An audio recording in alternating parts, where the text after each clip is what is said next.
How am I meant to get through that to the airport? Just not going to happen. Hi. Over the last few days, I've been reporting on the plea of Farthing, the head of Nausat in Kabul, Afghanistan. This is a guy that I really admire. He's done amazing work for the last 15 years in Afghanistan, saving animals one by one. And he finds himself in a really terrible situation. He's stuck in Afghanistan. He has vowed not to leave unless all his Afghan staff lives with him, as well, of course, as the 98 dogs and 88 cats rescued by his charity. Now, this is a desperate situation, and I agreed with him it needed desperate measures. We have been lobbying on his behalf. As soon as I saw the gravity of the situation, I started reporting, and this page has over 750,000 people. I know many of you have donated, many of you have written to the members of parliament, and we are together working on his behalf. I mean, of course, they also have their own platform, and this story has inspired so many people to help, and I'm really moved because we're seeing the best of humanity. Now, Penn's situation is getting really, really complicated. The situation at the airport is terrible. There are flights leaving, but many of them are empty. Just yesterday, his wife managed to get out of the country, and I mean, I'm sure he feels much better because he doesn't have to worry about that anymore. I have to say that there is one picture that his wife published from the airport, from the plane. The plane is empty. There are empty planes leaving Kabul. Now, think about it. There are thousands and thousands of people outside the airport desperately trying to get in, doing everything they can. The Taliban are just making it practically impossible. When they manage to go through that, then they have to enter the airport, go through checkups. I mean, the whole situation is a massive, massive mess. Penn has said that they are not gonna try to go to the airport anymore. It's too dangerous. I mean, the Allies have to build some kind of corridor in order to facilitate the entry of people. On the other hand, a couple of days ago, the lobbying efforts from everybody seem to be working. Boris Johnson said that he recognized the good work of Penn and his organization, and they're going to do everything they can to get them out. He didn't specify, he didn't pinpoint his Afghan staff, and most importantly, the animals. That is worrying because today there were reports on the Daily Mail that the government has said that they are not going to be able to get all of them out. What do they mean by that? Do they mean that all UK citizens, or, which is most probably the case, the Afghan staff of Penn and other companies and other organizations that have been working together with the Allies? There seems to be an overtone of pessimism saying, look, we will not be able to save everybody. Once these rescue flights stop, they don't know what day they're going to stop, but once they stop, that's it. Whomever is left behind is going to be left behind. And that, of course, raises a very important point. If the government has said that they are not going to be able to rescue all humans and all Afghans working for them, what happens to the animals? Feasibly, it may or may not be possible, but just imagine how terrible it would be if the animals were rescued, but not the humans. And that, of course, that creates a completely different philosophical debate. I mean, who do they have to rescue first? Humans or the animals? We are animal rescuers. Of course, the animals need to be rescued. I mean, this is beyond consideration, as well as the humans. We are not, I mean, to be in a position where you have to choose, I mean, really, seriously, my heart goes out to Penn because I know he's thinking about this constantly. I know he's probably looking at plan B and plan C for the animals. This is not a guy that is going to leave everything or anything to chance. But there are a lot of pressures at the moment, and the situation in Afghanistan is just too uncontrolled for him to be able to plan properly. I really don't know what's going to happen. I really don't even think about it. Just yesterday, a friend of mine was saying, what will you do if you, as let's adopt, found yourself in this position? What will you do with the animals? And just thinking about it just made me dizzy, honestly. I really admire Penn's stance. I admire the guy. He's such a brave dude. And really my heart goes out to him. Whenever he needs, we'll be there to help him, that's for sure.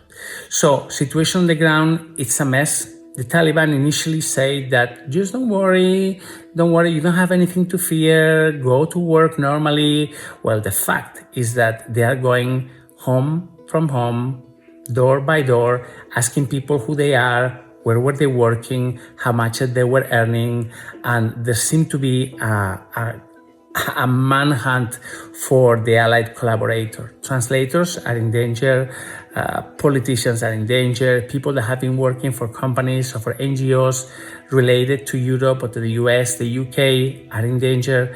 This is a really complicated situation. I understand the Taliban knocked onto Nowzat's compound today. They didn't get in, but they know they're there, and eventually they're gonna come in. So my heart goes out to Penn.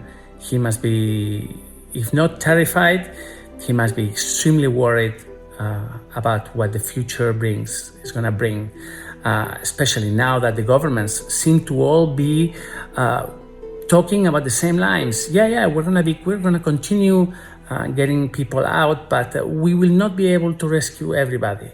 We will not be able to get everybody out. Well, as you know, I'm here in Spain.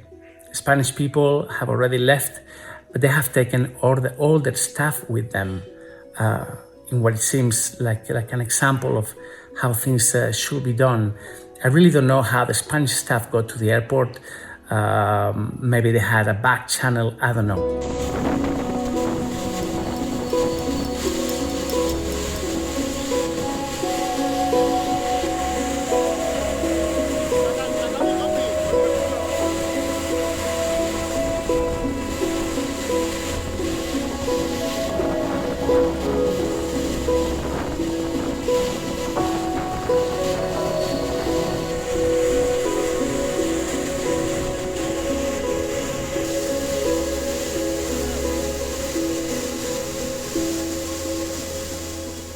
The other thing is that I'm sure at the moment there are frantic negotiations between the US and the allies and the Taliban. The Taliban have created this impossible position. They've said, okay, we will let everybody out, once they reach the airport, but we will not let them reach the airport. There are gunshots every night. There are massive crowds, people fighting to get in, and it's a nightmare because this is the only escape that they have. This is creating a massive public relations disaster for US, for the UK. And I'm not getting into whether the US should have left or not. No, I'm not talking about that. I'm talking about the way things have happened. It's just clearly been very, very poorly managed, and the Taliban are exploiting that. I'm sure behind the scenes there are massive negotiations. The Taliban cannot access the money that they have that they have overseas. They have at the International Monetary Fund.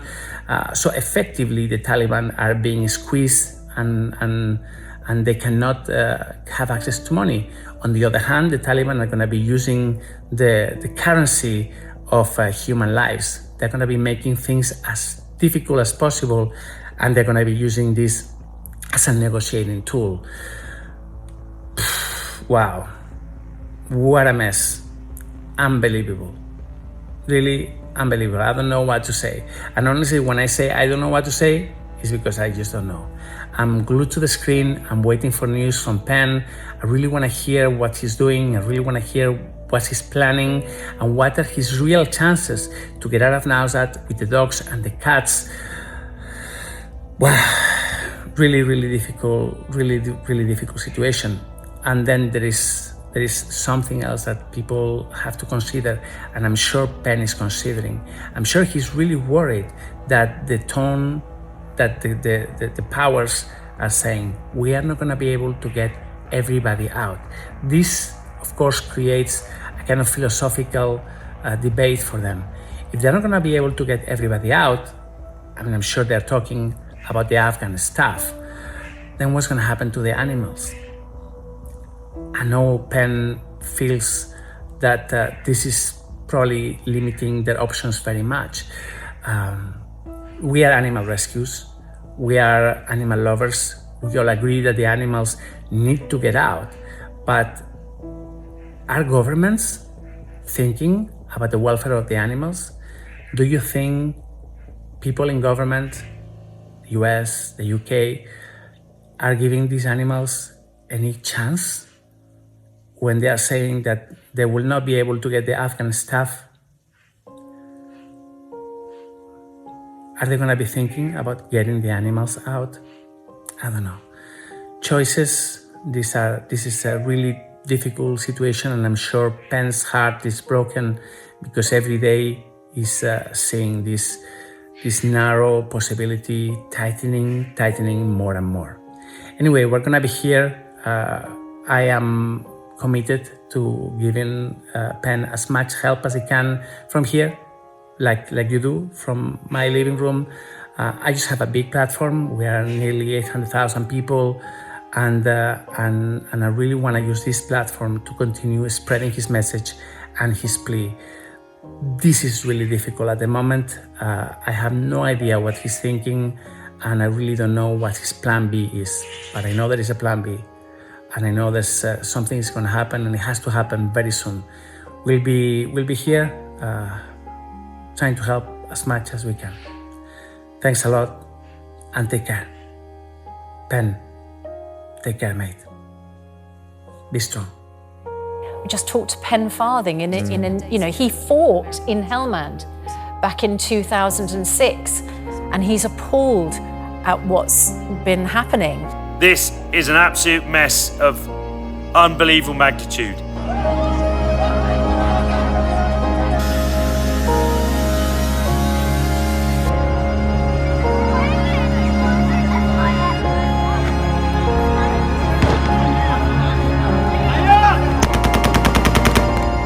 We've got a mission to do, and it's not just about the Nowzad staff now, it's about all the other innocent people who are trying to get to that airport, whether they're Afghanistan nationals or whether they're foreign nationals, expats.